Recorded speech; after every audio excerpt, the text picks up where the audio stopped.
В Чебоксарах проходят Дни финской культуры. Желающие уже побывали на открытом уроке финского языка, прочувствовали его уникальность и даже отточили произношение. А перекинуть мостик между краем 100 тысяч песен в стране тысячи озер помог чувашско-финский словарь, который презентовали на фестивале. В него вошли около 800 тысяч слов. Цель этого мероприятия – заинтересовать финским языком, финской культурой, самой Финляндией. Это очень интересная страна, очень интересный язык. Не верьте, если вам будут говорить, что финский язык очень сложный. Он такой же простой.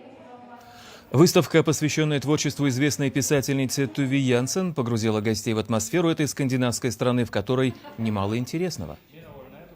То, что мне нравится в этой выставке, это Туве Янсен, во-первых, наверное, самая известная писательница из Финляндии. Мумий-тролли, мне кажется, они самые известные финны.